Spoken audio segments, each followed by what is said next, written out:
And you are watching Front Line Accounting. और हम जो चैप्टर कर रहे हैं वो कर रहे हैं rules of debit and credit. आपने पीछे थ्योरी पढ़ी, थ्योरी में rules of debit and credit देखा है। इस बार मैं आपके लिए लाया हूं न्यूमेरिकल क्वेश्चंस जो है टी शेप अकाउंट पर। और आप देखते हो टी शेप अकाउंट का क्वेश्चन एक जरूर आता है और 3 नंबर का क्वेश्चन आता है। सबसे पहले आप ये देखते हो कि पर्सनल अकाउंट्स कौन कौन से हैं, रियल अकाउंट कौन से और इम्पर्सनल कौन से। देन उसके बाद जब आप आते हो मॉडर्न क्लासिफिकेशन में, तो वहां पर आपको 5 रूल पढ़ाए जाते हैं।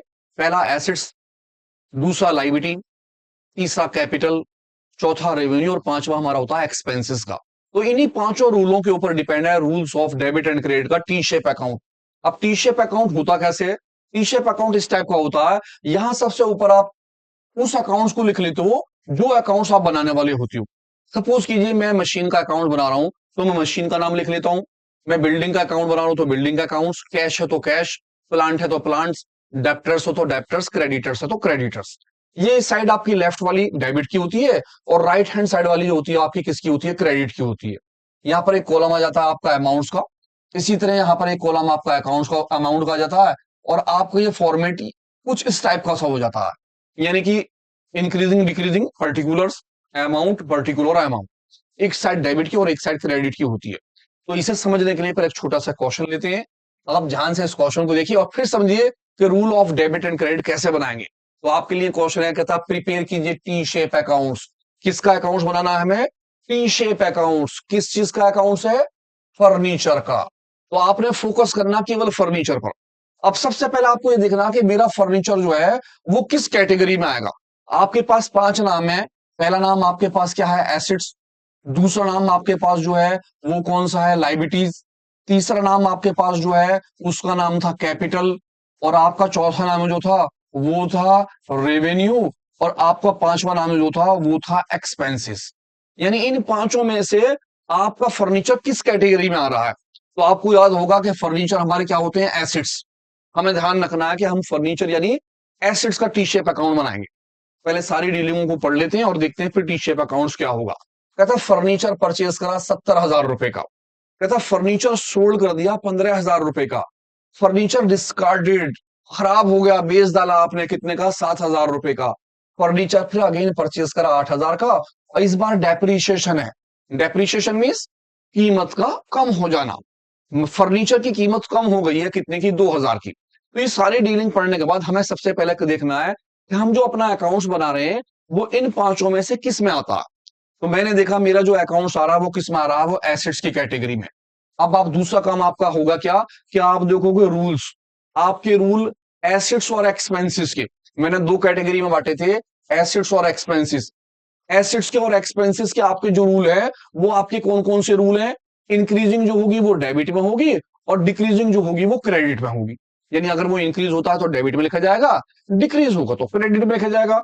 दूसरा रूल था लाइबिलिटी, कैपिटल और रेवेन्यू। इसके अंदर ऊपर वाला का अपोजिट था बिल्कुल। अगर डिक्रीजिंग है तो डेबिट में और इंक्रीजिंग है तो क्रेडिट में। आपको ये बात ध्यान रखनी है। अब हमारा जो फर्नीचर है वो आ रहा है एसेट्स के अंदर। जब मेरा फर्नीचर एसेट्स में आ रहा है तो इसका मतलब ये हुआ कि इंक्रीजिंग जो होगी वो डेबिट साइड में लिखी जाएगी, डिक्रीजिंग जो होगी वो क्रेडिट साइड में लिखी जाएगी। अब ये कैसे लिखेंगे ये समझा रहा हूं मैं आपको। आप बस केवल ये बात ध्यान रखिए कि डेबिट में क्या आएगा? इंक्रीज। क्रेडिट में क्या आएगा? डिक्रीज। क्यों? क्योंकि हम एसेट्स का अकाउंट्स बना रहे हैं। अब आपका जो अकाउंट्स होगा वो, तो मैं आ गया अपने अकाउंट के ऊपर। अकाउंट का फॉर्मेट आपका इस तरह से होगा। सबसे पहले आप यहाँ लिखेंगे नाम। आप जिसका भी बना रहे हैं, जैसे फर्नीचर का बना रहे हैं तो मैंने लिखा FURNITURE, फर्नीचर अकाउंट्स। आपकी ये वाली साइड जो है डेबिट कहलाएगी और आपकी राइट हैंड वाली साइड जो होगी वो क्या कहलाएगी? क्रेडिट। अब यहाँ हमने रूल पढ़ा, मेरा एसेट्स का रूल जो है वो डेबिट साइड में थी इंक्रीजिंग, तो मैं यहाँ लिख लूंगा इंक्रीज, INCREASE, इंक्रीज। और मैं क्रेडिट साइड में क्या लिख दूंगा? डिक्रीज, तो मैंने यहाँ लिख लिया डिक्रीज, DECREASE, डिक्रीज। यानी कि अगर मेरे फर्नीचर के अंदर जब मैं फर्नीचर में इंक्रीजिंग होगी तो मैं इस साइड में लिखूंगा। अगर मेरे फर्नीचर में कोई भी डिक्रीजिंग होगी तो मैं इस साइड में लिखूंगा। अब मैं आराम आराम से अपने क्वेश्चन की लाइन पढ़ता हूं और मुझे केवल ध्यान रखना कि इंक्रीजिंग हो रही है या डिक्रीजिंग। मेरा रूल एसिड्स का चल रहा है और एसिड्स के रूल में डेबिट में मेरी आ रही है इंक्रीजिंग और क्रेडिट साइड में मेरी क्या आ रही है? वो डिक्रीजिंग आ रही है। तो मैंने सबसे पहले पढ़ा फर्नीचर परचेज। जब आप फर्नीचर परचेज करेंगे तो आपके फर्नीचर के अंदर इंक्रीजिंग होगी या डिक्रीजिंग? अगर इंक्रीजिंग होगी तो डेबिट साइड में और डिक्रीजिंग होगी तो क्रेडिट में। मेरे पास 4-5 फर्नीचर थे, मैं और फर्नीचर ले आया, तो मेरे फर्नीचर में क्या हो गई? इंक्रीजिंग 70,000 रुपए की। तो मैं आ गया इंक्रीजिंग वाली साइड पर, मैंने सबसे पहले लिखा नंबर 1 और मेरी अमाउंट में यहां लिख दी मैंने 70,000 रुपए। आप 70,000 यहां लिख देंगे। अब आप दूसरी डीलिंग पढ़ेंगे और दूसरी डीलिंग में देखेंगे मैंने फर्नीचर क्या कर दिया? सोल्ड। आपने फर्नीचर क्या करा? सोल्ड। जब आप सोल्ड करेंगे तो फर्नीचर क्या हो जाएगा आपका? डिक्रीज। क्योंकि जब आप परचेज करते हो तो फर्नीचर क्या होता है? इंक्रीज। तो सेल करने पे क्या होगा? डिक्रीज 15,000 रुपए से। मैं पहुंचा डिक्रीज वाली साइड पे, मैंने लिखा नंबर 2 और मैंने 15,000 रुपए किस चीज के लिख दिए? डिक्रीजिंग साइड में, क्योंकि इतने रुपए से मेरी सेल हो गई, डिक्रीज हो गया। देन मैं आता हूं थर्ड पोजीशन पर, नंबर 3। मैंने ओल्ड जो फर्नीचर था वो क्या हो गया? डिस्कार्डेड। मैंने उसे बेच डाला, वो खराब हो चुका था 7,000 रुपए का। जब वो खराब हो गया और मैंने उसे बेच दिया तो मेरे फर्नीचर में क्या होगी? डिक्रीजिंग। तो मैं डिक्रीजिंग साइड में पहुंचा, नंबर 3 7,000 रुपए डिक्रीजिंग। मैंने लिखा नंबर 3 और अमाउंट मेरी कितने की आ गई? 7,000 रुपए की आ गई। बस आपने केवल ये देखना है कि आपके फर्नीचर में इंक्रीजिंग हो रही है या डिक्रीजिंग, बस और कुछ नहीं। जैसे कि फर्नीचर आपने दोबारा परचेज कर लिया, जब परचेज करो तो फिर क्या हो गई? फिर भैया इंक्रीजिंग हो गई। चौथा नंबर, इंक्रीजिंग के 8,000 रुपए। हम पहुंच गए इंक्रीजिंग वाली साइड में, लिखा नंबर 4। इंक्रीजिंग साइड में कितनी अमाउंट आ गई मेरी? 8,000 रुपए मैंने यहां लिख डाला। देन फिर मैं पहुंचा लास्ट वाले पॉइंट पे, डेप्रीशिएशन। मेरे फर्नीचर में क्या हो गया? डेप्रीशिएशन। उसकी कीमत कम हो गई। डेप्रीशिएशन मींस आपकी कीमत कम हो गई। Fall the value of fix assets. आपके एसेट्स की कीमत खत्म हो गई। 2,000 रुपए से उसकी कीमत कम हो गई, तो मेरा फर्नीचर डिक्रीज हुआ। नंबर 5 डिक्रीज हो गया 2,000 रुपए से। डिक्रीज साइड कौन सी है? ये तो इंक्रीजिंग की है, ये है डिक्रीजिंग की। मैं आया नंबर 5 और मैंने यहां लिख दिया 2,000 रुपए। इस तरह से जब मेरी सारी डीलिंग हो जाए तो मैं ये देखूंगा मेरे दोनों साइडों में किसका टोटल ज्यादा है। किसी भी साइड का टोटल ज्यादा आ सकता है। मैंने देखा 70 और 78,000 है, तो मैंने यहां लिख दिया 78,000 यहां पर। तो यही अमाउंट मेरी एज इट इज कहां पहुंच जाएगी? इस तरफ। मैंने इसी अमाउंट को यहां लिखा 78,000 रुपीज। जो अमाउंट ज्यादा होती है वही अमाउंट दोनों साइड लिखी जाती है। अब इस अमाउंट में से ऊपर वाली अमाउंट आप क्या कर देंगे? माइनस। तो मैंने ऊपर देखे कितने? 15,000 और साथ मेरे हो गए 22, 23, 24, 24,000 हो गए। 78,000 से मैं माइनस कर दूंगा 24,000 रुपीज। कौन कौन से? 15,000 और 7, 22,000 और 2 27, 22 और 2 24,000। मैंने कहा 0 0 0, 8 से 4 गया 4, 7 से 2 गया 5। मेरा जो आंसर निकल के आया वो निकला 54,000 रुपीज। और ये मेरा कहलाएगा बैलेंस, BALANCE। अब क्योंकि सबसे लास्ट में है तो इसे बोलूंगा मैं CD। CD means carried down, closing balance. बस ये करना है। इंक्रीजिंग इस साइड लिखनी है, डिक्रीजिंग उस वाली साइड में लिखनी है, और जो भी साइड का टोटल है उसे कर दीजिए और दोनों का क्या निकाल लीजिए? डिफरेंस। जो आपका डिफरेंस निकल के आएगा वही आपका क्या निकल के आएगा? आंसर। उस आप बैलेंस शीट लिखेंगे। तो एक क्वेश्चन और ध्यान से समझिए। नेक्स्ट क्वेश्चन क्या कहता है? ध्यान से दीजिए। देखिए, ओपन कीजिए T shape of cash account. हमें किसका अकाउंट बनाना है? कैश का। अब ध्यान कीजिए, आप बनाने वाले हैं कैश का, और कैश आपकी क्या होती है? एसेट्स। जब आप एसेट्स का अकाउंट बनाएंगे तो इंक्रीजिंग जो होगी वो आप लिखेंगे किसमें? डेबिट में। और जो आपकी क्या होगी? डिक्रीजिंग, वो आप किस में लिखेंगे? क्रेडिट। किसके हिसाब से? Chart of accounts. किस चीज का? रूल्स ऑफ डेबिट क्रेडिट का, मॉडर्न क्लासिफिकेशन का। एसेट्स और एक्सपेंसेस, लाइबिलिटी, रेवेन्यू और कैपिटल के हिसाब से मैं पढ़ना स्टार्ट करता हूं। और मुझे ध्यान रखना है कि मेरे कैश के अंदर अगर इंक्रीजिंग है तो डेबिट में, डिक्रीजिंग है तो क्रेडिट में। मैं सबसे पहले अपना अकाउंट बनाकर रख लेता हूं।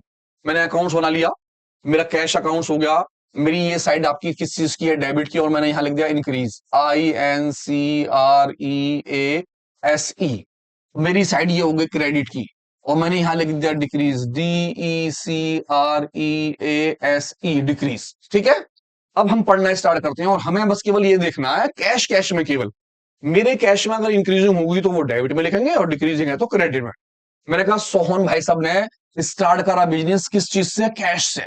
जब सोहन बिजनेस चालू करेगा तो उसके पास पैसे आएंगे, क्योंकि खाली बैठा है। उसने अपने पिताजी से कहा जी मैं अपना बिजनेस चालू करना चाहता हूं, तो उसके पिताजी उसे पैसे देंगे, क्योंकि लो भैया 50,000 रुपए लो, अपना बिजनेस चालू कर लो। तो सोहन भाई साहब के पास कैश आया या कैश गया? अगर कैश आया तो इंक्रीज, कैश उनके पास से गया तो डिक्रीज। तो आप बताइए क्या होगा?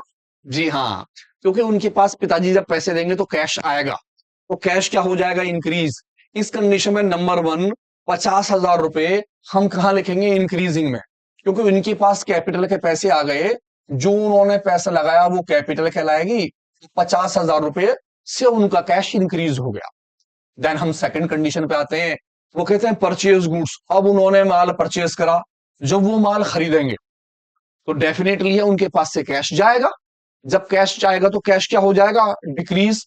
कितने से? 15,000 से। हम पहुंच गए डिक्रीज वाली साइड में। मैंने लिखा नंबर टू, और नंबर टू लिख के मैंने अमाउंट लिख दी कितने की? 15,000 रुपए की। 15,000 यहां आ गया। दो डीलिंग खत्म हो गई। परचेज करने पे गुड्स डिक्रीज हो गया, यानी कैश आपके पास से चला गया। Then third condition, cash sale. आपने माल बेचा। सेल मतलब आपने माल बेचा। जब आप माल बेचोगे कैश में, तो आपके पास कैश आएगा या जाएगा? आएगा तो इंक्रीज, जाएगा तो डिक्रीज। अब आप क्या कहोगे? हाँ भाई मैं माल बेचूंगा तो मेरे पास कैश आना है। जब कैश आना है तो कैश क्या होगा? इंक्रीज। तो तीसरा नंबर इंक्रीजिंग में जाएगा 2,000 रुपए से। मैं आ गया इंक्रीजिंग वाली साइड में। मैंने लिखा नंबर तीन, और मेरे पास कैश कितने का इंक्रीज हुआ? 2,000 का, क्योंकि मैंने 2,000 रुपए का माल बेच डाला। इस तरह से 2,000 रुपए इंक्रीजिंग में आ गए। पेड करी मैंने क्या चीज? सैलरी। जब आप सैलरी पेड करेंगे, आप मोहन अपने आप को मान के चलें। आप अगर अपने आप को मोहन मानेंगे तो आपका क्वेश्चन बहुत जल्दी होगा।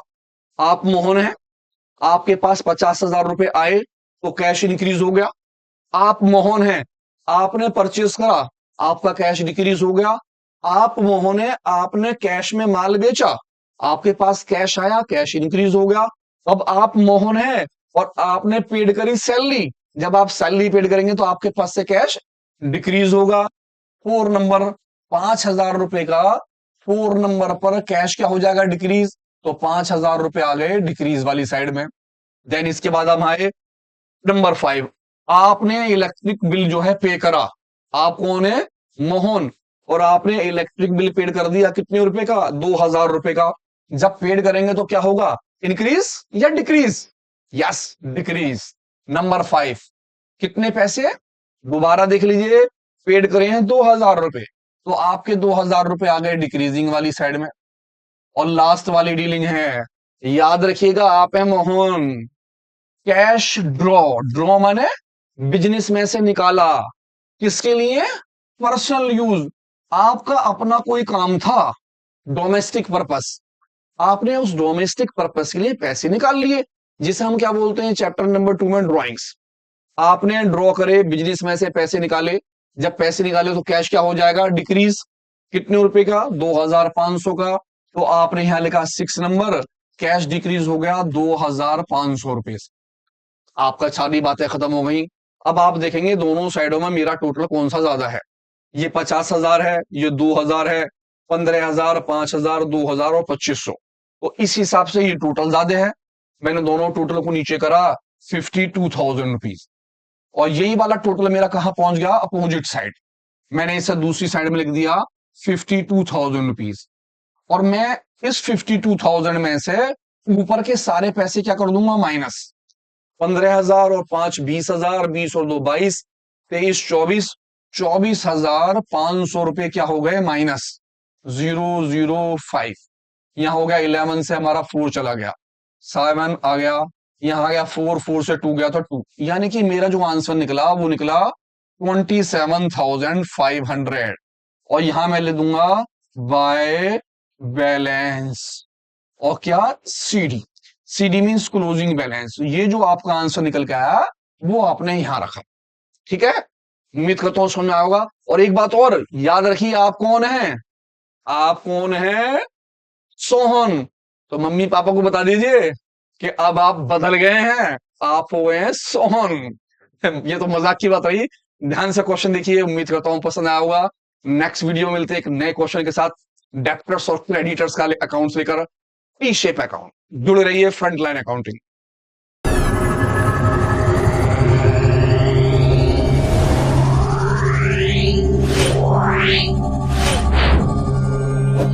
Wow.